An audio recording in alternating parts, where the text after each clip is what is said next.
Hey everyone, Pastor George here, and I'm back. I had my little vacation, got to enjoy the election, got to enjoy the day after election, getting to enjoy today. This election is really an election that keeps on giving, which is why it's really going to go down in history as something special one way or another, no matter who really pulls this thing out. And of course, I'm active and I'm on Twitter and I'm seeing people kind of respond in real time, and a lot of people are really salty about the way things are shaking out. A lot of people are really ecstatic about the way things are shaking out.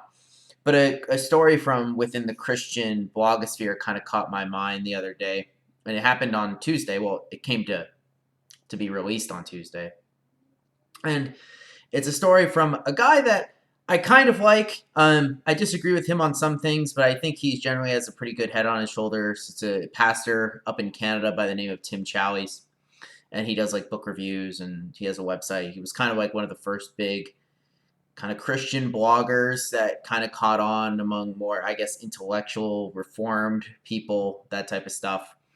Well, on Tuesday, while the election was happening and while the entire nation was wrapped around the election and panicking over the results or trying to understand, what was happening with all the vote counting and everything like that, Tim Challies' son died. And Tim Challies' son was 20. He was a college student. And I'll link the story or I'll link his post in the description below.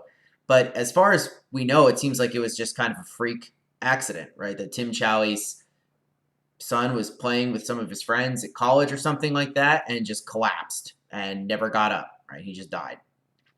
And what that really made me think of is I haven't seen, one, I guess he's Canadian, so it doesn't really affect him as much. But I guarantee that he didn't think about the election at all. He probably really isn't thinking about it right now, right? And I wouldn't be surprised as to the reason that is, because obviously a death that close, that spontaneous, reminds you of what's actually important in this life, right? I'm sure if any of us had that situation happen to us in our lives, we wouldn't be paying attention about politics. We wouldn't care at all about politics because in the face of death, politics means nothing. And this is kind of the whole point of this whole political thing that I'm doing is it's to remind us that, yeah, politics is really important. Politics is not the be all end all. And I just saw this really big contrast between what he posted on his blog and what I was seeing people kind of freak out about on Twitter and everywhere else. And it's just like there's a big difference between these two things. And I think we as Christians really need to understand this about everything, not just politics, but like death can come at every moment, right? And our biggest thing is not just to change the world or make it better, but it's like to really understand who God is and who his promises are and help to other people to do that so that when that ultimate thing happens, death, we are prepared for it, right? We know Jesus's promises. We aren't caught off guard. We are ready. But at the same time, we we just can't get wrapped up in these things of this world and replace worrying about them for worrying about something that's far more important.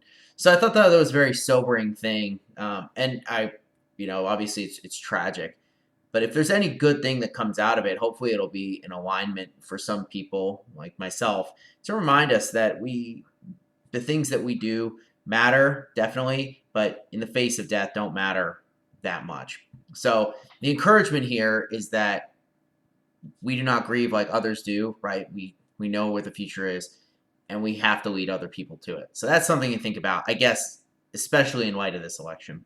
So I will see you guys tomorrow for Mailbag Friday, and I will see you Sunday for worship. Good to be back. Peace out.